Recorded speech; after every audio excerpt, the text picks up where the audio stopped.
Hello, everybody. It is 12:30-ish here in Italy. I'm in Florence on the far west side of the city, past the train station, and I'm catching a 1 a.m. bus to Ljubljana, Slovenia. Hopefully I get some rest on the bus. But this is a solo trip for me, and we'll be spending the day in Ljubljana and then eventually meeting some friends in Venice, Italy in the evening. Follow along with me and let's see if I can make it there safely and on my own. 6.5 hours later. Alright, I made it to Ljubljana, capital of Slovenia. Didn't get a ton of sleep on the bus, but I got enough, I think, to get me through the next day or so. I'm in more of the modern district now. I think everything looks like it's been built in the last 50 or so years, but I'm headed towards the old city center. There's not a lot of people here because it's cold. I can't imagine there's many other tourists here, and it's still really early for most locals to be out. So it's pretty empty right now. Up on the hill there, getting your first look at Ljubljana Castle, I think is the name. I think that's what it's called. We're gonna go up there today at some point. It's about 8 a.m. and there's some cars out, but generally it's very empty. This here is the triple bridge, which are 3 bridges that all go one after another, and they all point towards that church, which is like one of the main buildings here. This is like the central square.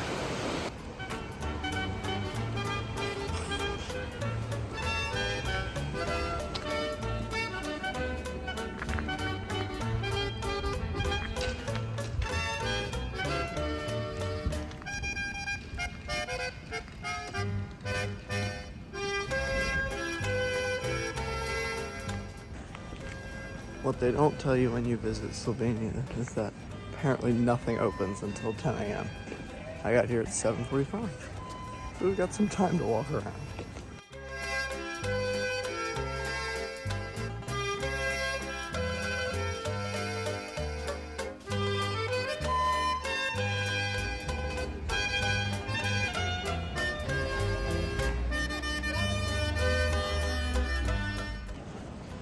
So it's about 9:30.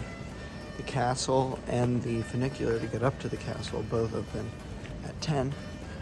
I don't really have anything else to do after I got breakfast because nothing else is open, so I figured I'd save a couple euros and hike up.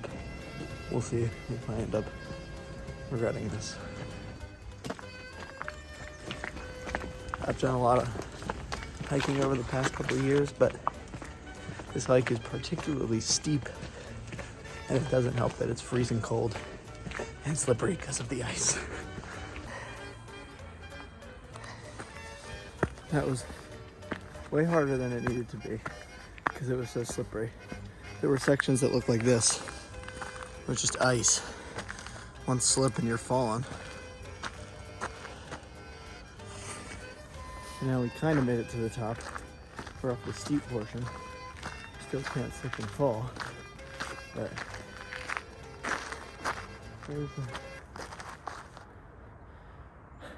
let's stop vlogging and just get to the tub safely. I'll definitely be taking the funicular on the way down, that's for sure. This is fine, not concerning at all. See some mountains off in the distance over there. I've heard Slovenia has some good skiing. Maybe I'll come back later in life and try that.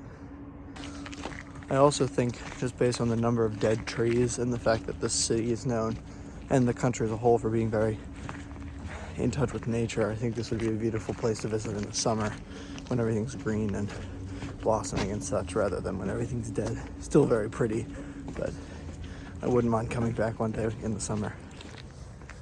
So we made it to the top. We're still 6 minutes ahead of when it opens.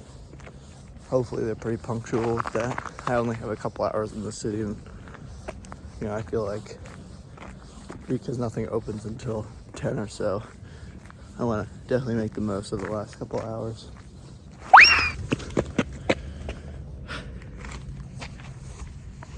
Can't even see it. I guess that's like the whole idea of why it's dangerous. I'm like 50% sure, based on context clues, that this is the flag of Ljubljana itself. And if so, that's an awesome flag. Dragon on a castle. That's really cool. And then I know that's Slovenia, European Union, and the castle, which is why it's also called the City of Dragons. So I've made a deduction. That's it. All right. It opens at 10 o'clock sharp, so we're going in. I got a student discount, which is very nice. So altogether, it was €10.70 for the castle ticket and the funicular down, so I don't break my neck on the ice. And look at that view.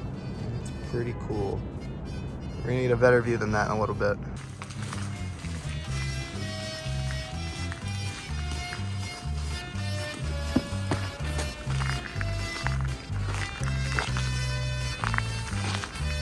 So this is the castle inner courtyard, if anyone's planning on coming to Ljubljana.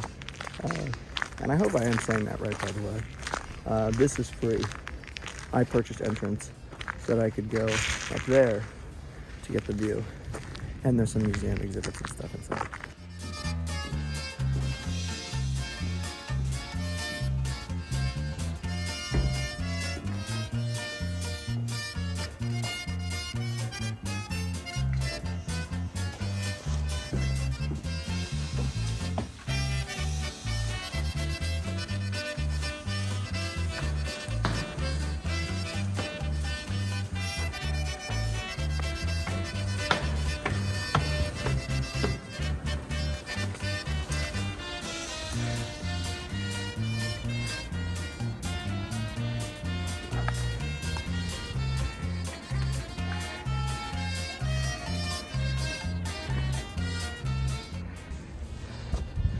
I'd say the view from up here is pretty good. Mountains, you can see basically the whole city. It's a little concerning that this is the only thing. There's no employees. The only thing I had to do to get up here was scan the ticket I bought. I didn't see a single employee. There's the castle, courtyard down there, flag up there, Slovenia, and then again, I'm pretty sure that this is the flag of Ljubljana. But wow, that is pretty cool.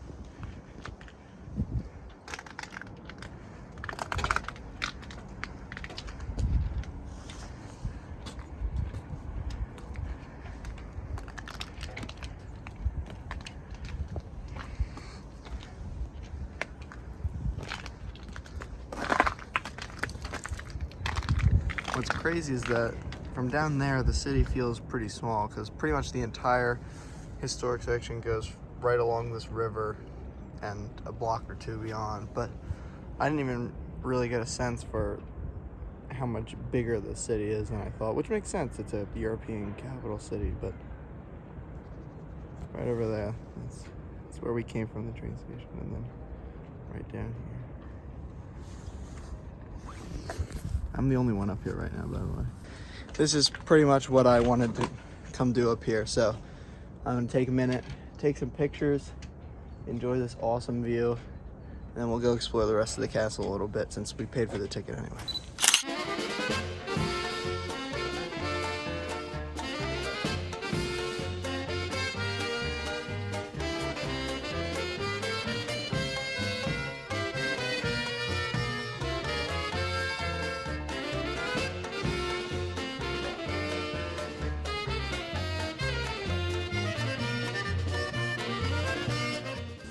Also, I should point out that for the faint of heart that may not want to be that open, they do have a full level of window views, but I wanted the good views up top. What shows the number of tourists that this city receives is that there were like 2 other people on my bus from Florence here, and I've seen them like 1,000,000 times. But I don't think that's the city's fault. I've had a wonderful time so far. And honestly, I think this place, I know this is like, everybody who's been here says this, but very underrated European city from what I can tell so far.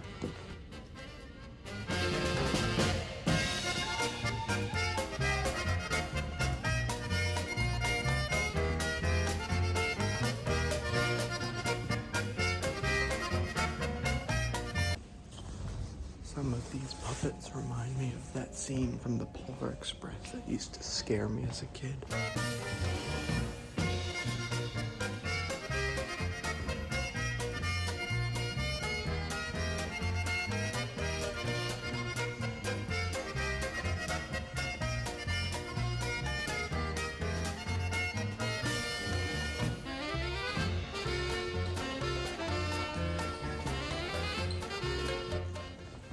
Alright, I don't think there's a ton much else up to do here, actually in the castle, besides look at the view and that little puppetry museum. So I think I'm gonna hit the gift shop as one does, and then generally head down via the funicular. Got a jazz club in the castle, in like the castle dungeon. Pretty cool. That's the sort of thing I'd come back and do if I was staying here longer, but my bus leaves at 4 and you don't go to a jazz club before 4, I'd imagine.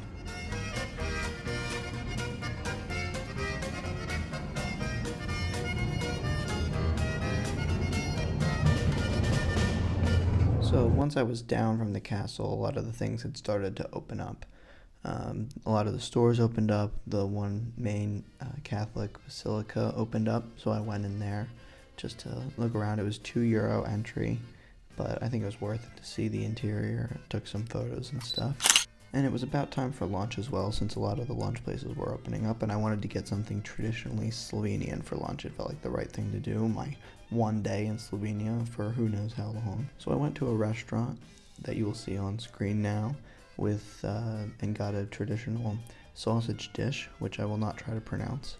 I can fake my way through some Italian pronunciation, but Slovenian I have really no basis in, and I don't want to discredit the culture by mispronouncing anything, so I'll just put it on screen. But it basically was a traditional sausage with a mustard and a horseradish and a roll, and I also got the local Union beer, which was the beer that is made in Ljubljana. And really, it was a very good meal. I enjoyed it thoroughly. Horseradish wasn't for me, but I hate horseradish, so that's not surprising. I usually don't like mustard, but I actually like this mustard, and the sausage was out of this world.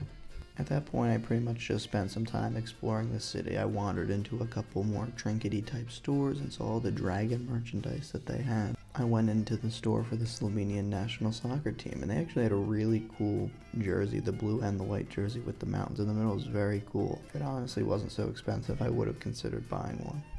But I took the time to walk off my lunch and get to see parts of the city that aren't maybe directly in the main center, before eventually making my way over to the Skyscraper. That's what it's called in English. It has a Slovenian name as well, and it's basically an older, I think it was the 50s or 60s, but I'm not quite sure when it was built, skyscraper building that has a great view of the city from the other side of the castle. So you can see the castle hill and the castle from up top. So I took the elevator up and just took in the views. It was honestly a really great thing.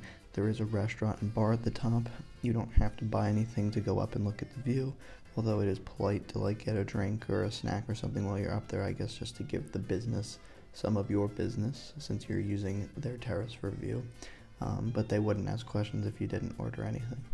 I made my way back into the city and wandered again through the central market now that it was a little bit more active during the day, and I sat down at a little cafe type place to get a dish that I will put on screen that I once again will not try to pronounce. That is a traditional Slovenian dish. It's a dumpling that is rolled up and there's all sorts of flavors. I really had no basis for what I wanted or what was good, so I asked my waiter, the guy working at the cafe, what he would recommend, and he recommended the pistachio and raspberry one. And honestly, it was good, but it's not for me. It was incredibly dense and filling, and I had just had lunch maybe an hour earlier. I enjoyed the first couple bites from a flavor profile, but it was incredibly sweet and dense, and the reality is it's not feasible to eat one of these, at least for me. And I eat a lot. Generally, I can eat pretty large portions without getting full, but this did me in before I even finished half of it. I don't know how people go to these places and order and eat a whole one of them, especially not as like a dessert to supplement a meal. The plan originally was to get dinner before leaving, but after that incredibly dense cake, I figured it was best to just walk around a little bit and then get something light before I left. So I took some more time to wander, really take my time, soak in the street. I took some pictures, just wandering with my camera is one of my favorite ways to explore a place, and it is nice to travel solo and be able to do that without without feeling like you're holding a group up or anything like that. So I really, really took my time and slowly wandered these streets, and it was really nice. I'm pretty happy with how a lot of my pictures came out. And then the last thing I did is I went to a wine bar, because I know Slovenia is known for their wine, I think particularly white wine and sparkling wine. I talked to a couple locals, and that's what they had recommended to me. So I wanted to order a sparkling white wine, but unfortunately that particular wine bar didn't have any at that time. So rather than switching, I just got a sparkling rosé, which is what my waitress recommended, and a little charcuterie board. I ended up getting a lot of food, more than it said on the menu, but it was all very good. It was a collection of Slovenian meats and cheeses. There was a wild boar salami that was really good, and a cheese that kind of reminded me of an Italian pecorino cheese, but the waitress said that it was all Slovenian stuff, so very good. So that pretty much wraps up my day in Ljubljana, Slovenia, and my time in Slovenia as a whole. I'm off now to Venice, Italy to meet up with some friends, but that'll be a separate video. I'll see you guys in that one. Thanks for watching.